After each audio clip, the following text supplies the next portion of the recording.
உச்சநீதிமன்ற நீதிபதியின் வீட்டிற்கு பிரதமர் மோடி தனிப்பட்ட வழிபாட்டு நிகழ்ச்சியில கலந்து கொள்வதற்காக சென்றிருப்பது பெரும் சர்ச்சையை ஏற்படுத்தியிருக்குது.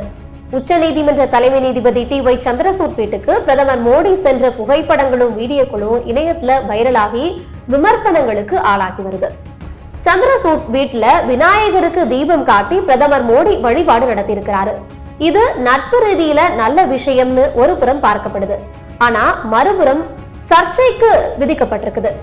பொதுவாக நீதித்துறைக்கும் அரசு துறைக்கும் இடையில ஒரு மோதல் போக்கு நீடிக்கும். இது தேவையான ஒண்ணுதான். அப்படி இருந்தாதான் தவறுகளை சுட்டிக்காட்டி சரியான நீதி கிடைக்க வழி ஏற்படும் அப்படின்னு சொல்லப்படுது.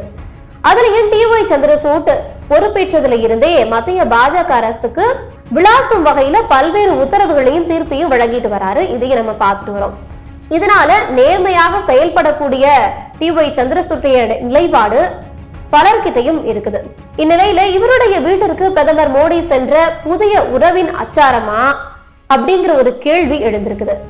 இனி இவருடைய வழக்கு விசாரணையும் தீர்ப்புகளும் எப்படி நியாயமா இருக்கும் அப்படிங்கிற ஒரு கேள்வியும் சமூக வலைதளங்கள்ல எழுப்பப்பட்டிருக்கு.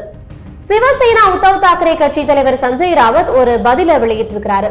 விநாயகர் சதுர்த்தி விழா கொண்டாட்டங்கள் நாடு முழுவதும் நடைபெற்று வருது. பொதுமக்கள் தெரிந்தவர்கள் வீடுகளுக்கு போறாங்க வராங்க, இதெல்லாம் சரிதான். ஆனா பிரதமர் மோடி எத்தனை பேரோட வீட்டுக்கு போனாரு அப்படின்னு தெரியல. ஆனா தலைமை நீதிபதி வீட்டிற்கு போயிருக்கிறாரு. அங்க ஒன்னா சேர்ந்து 2 பேரும் ஆரத்தி எடுத்திருக்காங்க. இது சாமானியர்கள் மனதுல பல்வேறு கேள்விகளை எழுப்பும். உதாரணமா எங்களுடைய வழக்கை எடுத்துக்கலாம் அப்படின்னு சொல்லியிருக்காங்க. அதுல மற்றொரு கட்சியா இருப்பது மத்திய அரசு தான். இதுல தீர்ப்பு வழங்க வேண்டிய நீதிபதி மற்றொரு கட்சியிடம் நெருக்கம் காட்டாமல் இருக்கணும். இப்படி வெளிப்படையா ஒரு விஷயத்தை செய்யறது எப்படி சரி?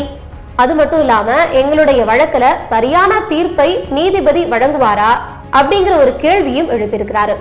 ஏற்கனவே எங்களுக்கு நீதி கிடைக்கல. இந்த சூழல்ல முறைகேடான வகையில நடைபெற்று வரும் மகாராஷ்டிரா அரசை பாதுகாக்க பிரதமர் மோடிக்கு மிகுந்த ஆர்வத்தோட செயல்பட்டு வராரு. இப்படியான சூழல்ல எங்களுக்கு சரியான நீதி கிடைக்குமா அப்படின்னு சஞ்சய் ராவத் கேள்வி எழுப்பியிருக்காரு. பண்டிகை நாள் அன்னைக்கு உங்க வீட்டுக்கு ஒருத்தர் வரேன் அப்படின்னு சொன்னா அவரை வர வேண்டாம் அப்படின்னு சொல்றது இந்திய மரபோ கலாச்சாரமோ கிடையாது. இந்த நிலையில யார் யார் வீட்டுக்கு செல்லலாம், அதனால ஏற்படக்கூடிய விளைவுகள் என்னென்ன இருக்கும் அப்படின்னு அலசி ஆராய்ந்து பார்க்க வேண்டிய பொறுப்பு பிரதமருக்கு இருக்குது. அவருக்கு மட்டும் இல்ல, அவருடைய நிகழ்ச்சி நிரல திட்டமிடக்கூடிய அதிகாரிகளுக்கும் இது இருக்குது. பிரதமர் அப்படிங்கிறவரு ஒரு தனிப்பட்ட மனிதர் கிடையாது. அவர் நாட்டுடைய உயர்ந்த ஒரு முக்கியமான பொறுப்புல இருக்கக்கூடிய நிலையில அவருடைய செயல்கள் அனைத்துமே கூர்ந்து கவனிக்கப்படும். அதனால ஒரு வீட்டுல ஒரு பூஜை நிகழ்ச்சிக்கு மற்றவர்கள் செல்வதை யாரும் குறை சொல்ல மாட்டாங்க. பூஜை நிகழ்ச்சி இல்ல எங்க பிரச்சனை. நாட்டினுடைய மரபு மீறப்பட்டு தவறான யூகங்களுக்கு வழிவகுக்கும் ஒரு விஷயம்தான் இங்க பெரும் சர்ச்சைக்குள்ளாகி இருக்குது. அதனால பூஜையை காரணம் காட்டி பிரதமர் தப்பிச்சு போக முடியாது.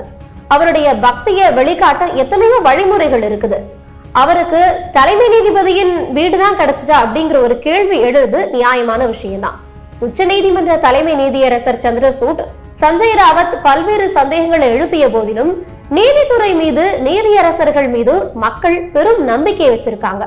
அதே நேரத்துல பிரதமர் மோடி பதவியின் கண்ணியத்தையும் நெறிமுறைகள்ல அவர் மாறாது கலந்து கொள்ள வேண்டிய பெரும் பொறுப்பிலிருந்தும் தவறிவிட்டாரோ அப்படிங்கிற ஒரு சந்தேகமும் இங்க எழுது. பிரதமர் நீதியரசரை சந்திக்க கூடாது அப்படிங்கிற சட்டம்லாம் எதுவும் இல்லை. ஆனா சில மரபுகளை பாரம்பரியமா நம்ம கடைபிடிச்சிட்டு வரோம். அரசுடைய அதிகாரத்துல நிகழ்ச்சி நிரல் தவிர நீதியரசர்களின் இல்லங்கள்ல நடைபெறக்கூடிய பண்டிகைகள் நாட்களுக்கெல்லாம் பிரதமர் செல்றது அப்படிங்கிறது மரபுக்கு நடைமுறைக்கு ஏற்றதல்ல. அதனால பிரதமர் மோடியோட இத்தகைய நெறிமுறைகளை எதிர்பார்க்க முடியாதது நாட்டின் துரதிர்ஷ்டவசமா இருக்குது.